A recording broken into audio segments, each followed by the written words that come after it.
Rajab secara bahasa sudah? Secara bahasa dia berakar dari 3 huruf utama, ra, jim, dan ba. Bimakna ta'zim. Ra, jim, kemudian ba, bimakna ta'zim, sesuatu yang agung.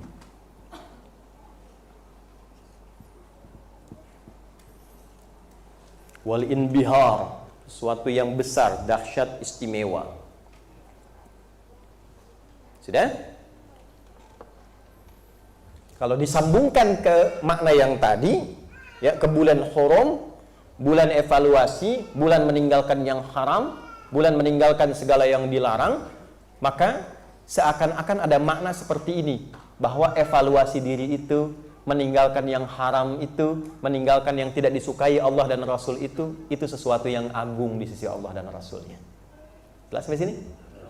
Baik ya? Jadi bukan hanya mengerjakan sholat, mengerjakan puasa, mengerjakan segala jenis yang ma'ruf dianggapnya besar, tidak. Meninggalkan maksiat pun hal yang agung. Dan bukti seseorang benar mengerjakan yang ma'ruf ketika meninggalkan yang mungkar. Saya ambil contoh begini. Sholat itu ma'ruf atau mungkar? Ma'ruf. Ma'ruf, sesuatu yang dinilai baik, sesuatu yang disyariatkan dan baik. Ya, dibenarkan, diwajibkan oleh Allah dalam yang fardu. Tapi apa ciri keberhasilan orang yang benar sholatnya pada perbuatan ma'ruf? Tanha anil fahsya wal mungkar, ketika mampu menjauhi yang mungkar. Quran surah 29 ayat 45. Utslu ma uhya ilaika minal kitab wa aqimis shalah. Innas salata tanha anil fahsya wal mungkar. Fahsya itu ya maaf sekali. Kata-kata jorok, kotor, kemudian pornografi, porno aksi, LGBT dan turunannya, itu fahsya. Jadi kalau ada orang sholat, setelah kemudian sholat melakukan tindakan yang fahsya, nonton misalnya, video-video yang kotor, gambar-gambar yang tak elok, ya, atau melambai setelah itu, misal gitu ya. Nah, ini menunjukkan bahwa ada yang kurang sempurna dalam sholatnya. Mungkar, perbuatan buruk yang langsung diingkari hati. Mencuri, berbohong, mencela, berselisih, merampok, lebih tinggi lagi, menghilangkan nyawa dan seterusnya, itu mungkar. Karena itu kalau ada orang sholat ma'ruf, kelihatannya sholat, ya, tapi dalam takbir yang pertama dia mundur dan ngambil kotak masjid, ya, nah itu mungkar. Atau setelah pengajian ini ma'ruf, tapi keluar dari masjid bisa mengambil sendal orang, itu mungkar. Jelas nggak sampai sini? Baik, ya? Jadi ukuran benarnya ma'ruf terletak pada kemampuan dia mencegah yang mungkar. Nah, Rajab ini pendidikan untuk meninggalkan yang mungkar. Jadi kalau Ramadan meningkatkan yang ma'ruf, Ramadan itu kan tingkat ibadahnya. Sholatnya meningkat, infaknya meningkat, kan Qur'annya meningkat. Nah, Rajab ini pendidikan untuk membuat kita lebih kuat meninggalkan yang mungkar. Gini Pak, gambarannya Pak. Jumatan itu ma'ruf atau mungkar? Halo? Ma'ruf. Saya tanya pada Bapak.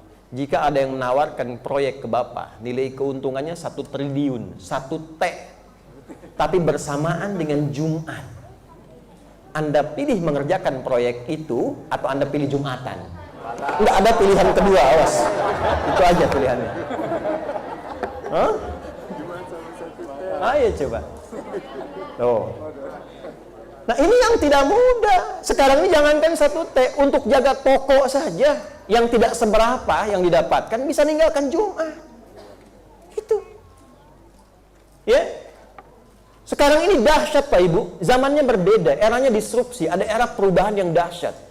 Anak itu lupa dengan kasih ibunya, bahkan bisa menghilangkan nyawa ibunya hanya karena ingin diberikan tambahan uang yang dia pakai untuk main game. Eranya berubah. Sedangkan tahunnya kan sama kita lewati. Ada 4 loh pendidikan menghilangkan mungkar ini. Salah satunya apa? Efektifkan Rajab untuk mengenalkan yang mungkar supaya ditinggalkan. Bagaimana menata dari ujung kepala sampai ujung kaki supaya yang mungkar itu hilang. Mata bisa melihat yang baik, telinga bisa mendengar yang baik, lisan bicara yang baik, sampai ke ujung kaki. 1 bulan pelatihannya. 1 bulan di Rajab. Dan ini agung di sisi Allah. Anda bisa bayangkan kalau kita bawa ke rumah tangga saja. Rumah tangga masing-masing ya, bukan rumah tangga kita ya. bawa ke rumah. Ibu latihan, anak-anak latihan, ayahnya latihan. Tutur yang baik. Berusaha mendengar dengan cara yang baik. Berusaha menggunakan tangan dengan cara yang baik. Rasakan perbedaannya setelah Rajab, bedakan rasanya, dan pasti akan terasa bedanya. Nggak percaya silakan. Keluarkan ayatnya. Ini ayat-ayat tentang mata, ini ayat tentang telinga, ini ayat tentang sampai ke ujung kaki, dan tempatkan di bab rumah tangga. Apa itu sakinah? Apa itu rahmah? Apa itu mawaddah? Kenapa pakai ayat di depannya? Wa min ayatihi an khalaqalakum min anfusikum azwaja litaskunu ilaiha. Sakinah dibuka dengan ayat. Kenapa sakinah didahulukan sebelum mawaddah? Litaskunu ilaiha wa ja'ala bainakum mawaddah wa rahmah. Kenapa sakinah duluan datang sebelum mawaddah? Mawaddah itu kan cinta fisik, materi, cinta yang hadir dengan dasar pemberian fisikal, materi. Ibu saat menikah dikasih mahar kan? Itu kan materi kan? Itu kan menambah cinta. Nanti implementasinya setelah berumah tangga itu dipancarkan, bukan cukup hanya di nikah saja. Itu kan syarat nikah. Ya kan? Disertakan di situ. Tapi ketika menikah, apa makna mahar itu? Teruskan. Hari lahirnya datang istri, bawa hadiah, datang. Ya. Itu ada mawaddah di dalamnya.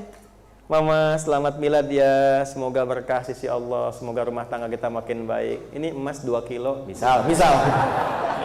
Contoh. Ya walaupun ngambil bunga 1, tapi itu mawaddah. Papa sukses di kantor, pulang ke rumah, sambut, masakin makanan kesukaannya, itu mawaddah. Ya, itu cinta fisik. Tapi kenapa sakinah duluan? Sakinah itu ketenangan, kedamaian, kebahagiaan. Jadi maksudnya apa? Kaya, tapi tidak ada kebahagiaan di dalamnya. Tidak ada ketenangan, itu hampa. Ibu pilih mana? Kaya tapi gelisah, atau miskin tapi tenang? Nggak ada pilihan ketiga. Ya kan? Nah, makanya ini penting. Nah, ketenangan ini nggak selalu dihasilkan lewat harta, Pak. Nggak selalu dihasilkan lewat kedudukan. Banyak kok yang punya kedudukan, rumah tangganya tidak harmoni. Banyak yang hartanya melimpah tapi lebih banyak pisah.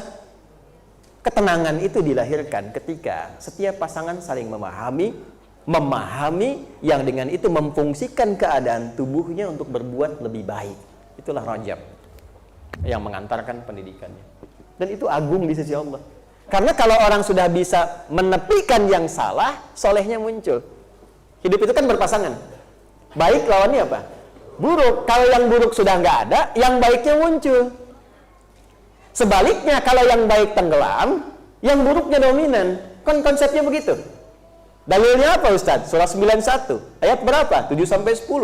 Wa nafsin wa ma sawwaha fa'alhamaha fujuraha wa taqwaha qad aflaha man wa qad khaba man.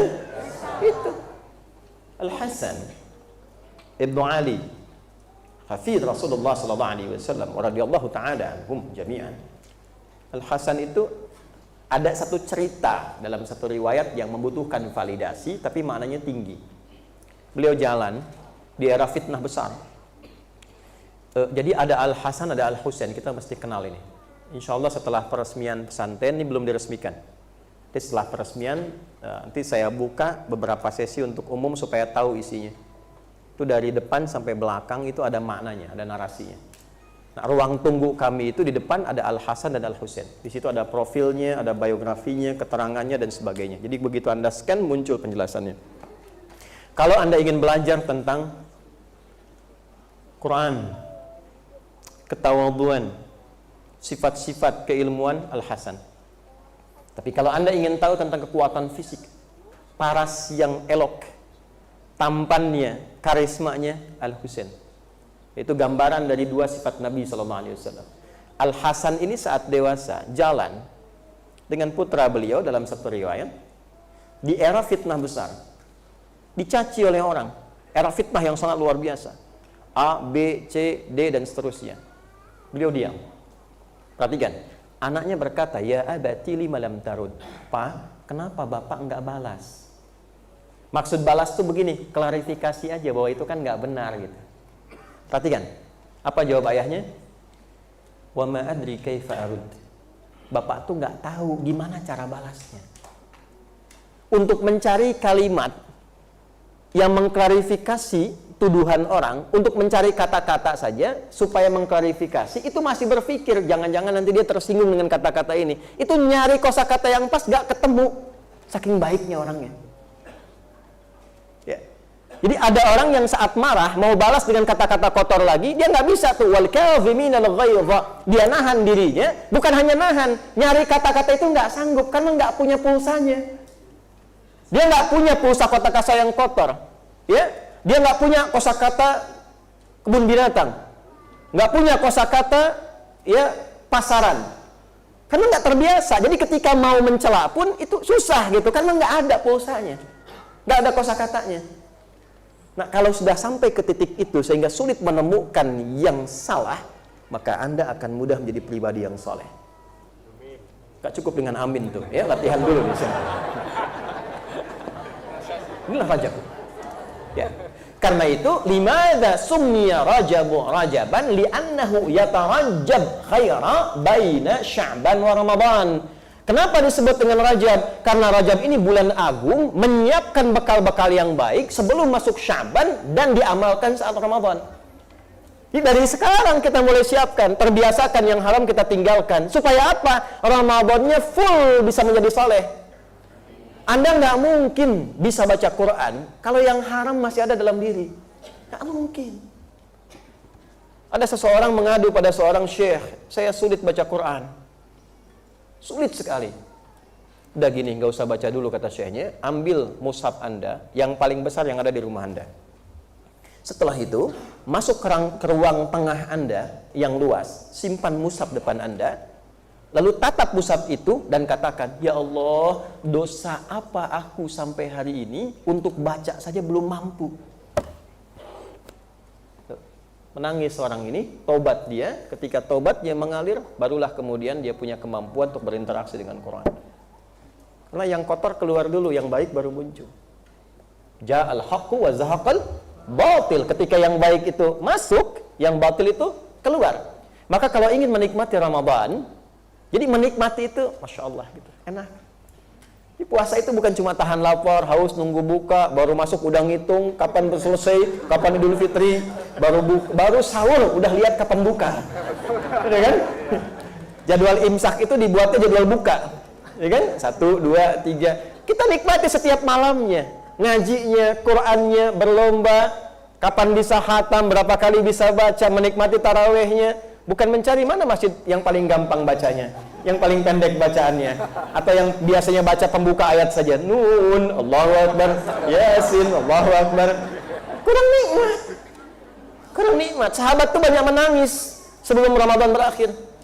Dan minta, ya Allah, mengapa nggak setiap waktu Ramadan, setiap waktu Ramadan, tiap hari ada maghfirah, berdoa dikabulkan, dosa digugurkan. Ya akhi, kapan dapat yang seperti itu lagi? Gak mudah. Pertanyaannya, sampai nggak ke Ramadan itu? Kalaupun nggak sampai, minimal ada persiapan dari sekarang. Karena itu ada doa dari ulama. Doa. Apa di antara doanya? Allahumma barik lana fi Rajab wa Sya'ban wa balighna Ramadan. Ya Allah, berkahi kami. Apa itu berkah? Berkah itu ziyadatul khair wa istimrarihi. Bertambahnya nilai kebaikan dan konsisten. Ya Allah, bimbing kami di bulan Rajab ini supaya mampu mengoreksi diri, jadi pribadi yang lebih baik, dan konsisten kebaikan itu dibawa bekal sampai ke Ramadan. Itu maksudnya.